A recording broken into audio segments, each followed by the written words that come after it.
तो क्या हुआ? एक बार फिर नहीं हुआ, एक बार फिर एग्ज़ाम दिया, बहुत निराश हो। मैं समझ सकता हूँ कि बहुत ही डिफ़िकल्ट एग्ज़ाम है और आपने अपना सब कुछ दाँव पर लगा दिया था। पर इसका मतलब ये तो नहीं है कि आप अपने आप को निराशा में ढकेल दें।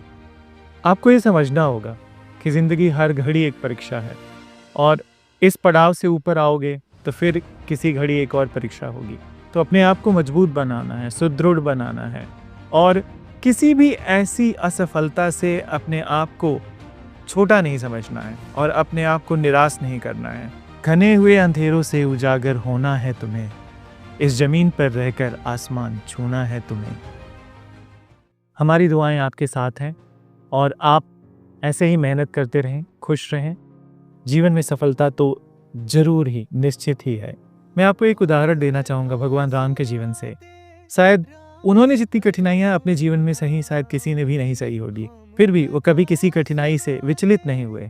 रामायण से ही एक उदाहरण है मेघनाद का।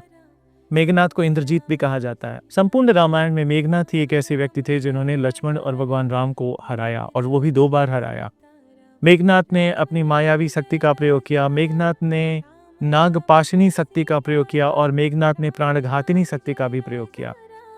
इसके बावजूद भी वो लक्ष्मण जी को मूर्छा में तो पहुंचा दिया, पर लक्ष्मण जी चेतना में आने के बाद उन्होंने एक प्रण लिया कि वो मेघनाद का यज्ञ भंग करेंगे और उस यज्ञ को भंग करते ही लक्ष्मण जी ने उन्हें मृत्यु के घाट उतार दिया।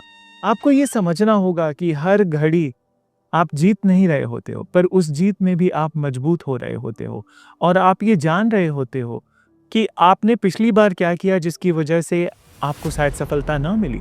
अगर आप इस बार असफल हुए हैं तो अपनी चेतना में नव तेजना भरिए और इस बात का विश्लेषण करिए कि इस बार क्यों नहीं हुआ, क्या गलतियां आपने की और उनसे सीख लीजिए और आगे बढ़िए।